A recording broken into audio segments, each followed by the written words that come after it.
संस्कृत संस्कृत के students 9th और 10th के लिए कारक तथा विभक्ति जो पिछली वर्कशीट में आपकी आई हुई थी वही हमें बतानी है। कारक तथा विभक्ति। कारक मुख्यतः 6 प्रकार के होते हैं। कारक मुख्यतः 6 प्रकार के होते हैं।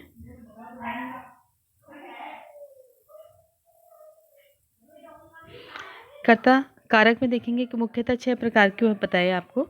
पहला कारक है आपका कर्तरी कारक, कर्म कारक, करण कारक, संप्रदान कारक, अपादान कारक और अधिकरण कारक। कारक आपने कर्ता चिन्ह याद भी किए हैं, जैसे कर्ता ने कर्म को करण से, संप्रदान के लिए अपादान से अलग, संबंध आगे की, अधिकरण में पेपर। ठीक है, देखिए उसमें जो है सिर्फ हम संबोधन और जो संबंध होता है उसको कारक की गिनती में नहीं गिनते, अन्य सभी जो हैं आपके कारक में आते हैं। तो कारक मुख्यतः से 6 प्रकार के हो गए। उसमें सबसे प्रथम होता है कर्ता कारक, फिर कर्म कारक, करण कारक, संप्रदान कारक, अपादान कारक और अधिकरण कारक। जैसे ये एक लाइन है, अब हमें पहचान करनी है कि कौन सी कारक कौन सा जो शब्द है वह कौन से कारक में आ रहा है। जैसे एक लाइन लिखी हुई है आपके सामने, रामः कलमेन श्यामाय पत्रम लिखति। राम कलम से श्याम के लिए पत्र लिखता है। अब यहाँ पे जो आपकी क्रिया है वह है लिखना, लिखती। हम क्रिया के साथ में जब प्रश्न लगाएंगे, प्रश्नवाचक शब्द लगाएंगे, क क्रिया है आपकी लिखती, क लिखती, और क लिखती का इस लाइन से आपको क्या उत्तर मिल रहा है, रामः लिखती। तो जो यह राम है वह हमारा कर्ता है। सरल भाषा में हम कहें कि क्रिया को करने वाला, क्रिया को संपन्न करने वाला हमारा कारक होता है, कर्ता कारक होता है। और किसी भी सेंटेंस में से, किसी भी वाक्य में से आपको जो है कर्ता पता लगाना, कर्ता कारक पता लगाना बहुत आसान है। आप उसकी विभक्ति जो क्रिया है उसके साथ में क शब्द लगाएंगे और प्रश्न निर्माण करेंगे। प्रश्न निर्माण करने के बाद जो आपका उत्तर निकल करके आता है वह आपका कर्ता कारक है। यहाँ ये आपको, ये जो आपकी नॉलेज है, जो आपका ज्ञान है कर्ता कारक का, यह आपको प्रश्न निर्माण में भी बहुत मदद करेगा। क्योंकि जहाँ पर भी आपका कर्ता को अंडरलाइन करके आप लोगों को प्रश्न निर्माण करना होगा, वहाँ पर आप क्या लिख देंगे, क लिख देंगे, सिंपल। ठीक है, अगली स्लाइड देखते हैं। रामः कलमेन श्यामाय पत्रम लिखति। देखिए क्रिया जो है लिखती है हमारा। अब क्रिया के संग में हम प्रश्न लगाएंगे किम, किम लिखती, और उत्तर मिलेगा आपको, जो उत्तर मिलेगा पत्रम लिखती, तो वह आपका कर्म कारक है। अर्थात कर्ता के द्वारा जो सबसे ज़्यादा कर्ता के द्वारा जो अपनी क्रिया के द्वारा कर्ता जो कार्य करना चाहता है वह उसका कर्म है। अब यहाँ पे राम जो है लिखने की क्रिया के द्वारा क्या करना चाहता है, पत्र लिखना चाहता है, तो पत्र ही उसका क्या है, कर्म कारक है। ठीक है, अब यहीं आप ये भी देखेंगे कि पत्रम, अगर किसी सेंटेंस में आपको पत्रम अंडरलाइन होकर के मिलता है और उसको प्रश्न निर्माण आपको करना है, तो आप क्यों देखेंगे पत्रम की जगह पे आप क्या लिख देंगे, किम लिख देंगे, और वो आपका प्रश्न निर्माण भी हो जाएगा। रामः कलमेन श्यामाय पत्रम लिखति। ठीक है, अब क्रिया आपकी लिखती है और इस क्रिया के साथ केन लिखने पर केन लिखती, उत्तर मिलता है आपका करण, जो कलमेन लिखती। तो जो कलमेन है ये हमारा करण कारक है। और सरल भाषा में कहें तो अपने कर्म को पूरा करने के लिए कर्ता की जो सबसे ज़्यादा मदद कर रहा है, जो सहायता कर रहा है, वही उसका करण कारक होता है। अगर आपका यही सेंटेंस आपको कलमेन अंडरलाइन होता है तो आप लोगों को अगर प्रश्न निर्माण करना है तो हम उसको क्या लिखेंगे, वहाँ पे केन लिख देंगे और वो आपका जो है प्रश्न निर्माण पूर्ण हो जाएगा। सिर्फ प्रश्न निर्माण में आपको क्या करना होगा, जो उसके लिए प्रश्नवाचक चिन्ह लगाना होगा। अगला है रामः कलमेन श्यामाय पत्रम लिखती। क्रिया आपकी लिखती है, कस्मय लिखती, एक वचन है तो कस्मय। ठीक है, कस्मे ककोके कम को कान केन काभ्याम के कस्मे काभ्याम केभ्य। अगर द्विवचन होता तो काभ्याम हो जाता और बहुवचन होता तो केभ्य हो जाता। तो यहाँ पर श्यामाएँ है तो हमने लिखा कस्मे लिखती संप्रदान, और वो उत्तर आ रहा है श्यामाएँ। किसके लिए लिख रहा है? जिसके लिए कार्य किया जा रहा है वह आपका संप्रदान कारक है। कोई कार्य, कोई भी कार्य जो हो रहा है जिसके लिए किया जा रहा है, जिस अभिष्ट के लिए किया जा रहा है, वह उसका संप्रदान कारक है।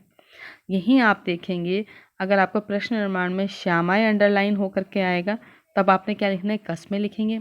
अगर श्यामाएँ की जगह वहाँ पे कोई द्विवचन की क्रिया होगी तब आपने क्या लिखना है? हाँ, जब आपके द्विवचन की क्रिया होगी तो आपको द्विवचन का ही लिखना है। क को के, कम को कान, केन काभ्याम के, कस्मे काभ्याम लिखना है। ठीक है। और अगर बहुवचन होगा तो आपको बहुवचन का स्वरूप लिखना पड़ेगा। वृक्षात पत्राणि पतन्ति, पेड़ से पत्र गिरते हैं। जब कोई चीज किसी चीज से अलग हो रही है तब हमारा वहाँ पे अपादान कारक होगा, और जिस चीज से अलग हो रही है उस चीज में हमारा अपादान कारक आएगा। जैसे यहाँ पे क्रिया आई पतंती, और पतंती के सामने हमने प्रश्न लगाया कस्मात पतंती, उत्तर आया अपादान। जो उत्तर आएगा वो आपका अपादान होगा वृक्षात।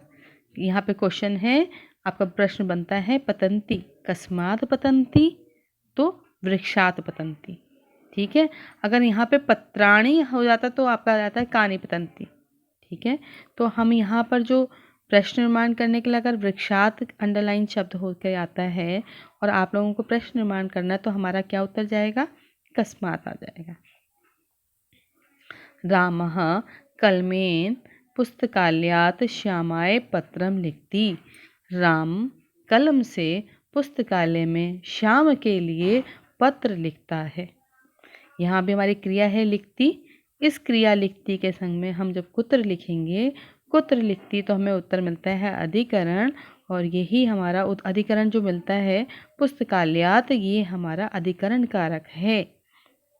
किसी भी कार्य को करने का जो आधार है वह हमारा अधिकरण कारक है। ठीक है।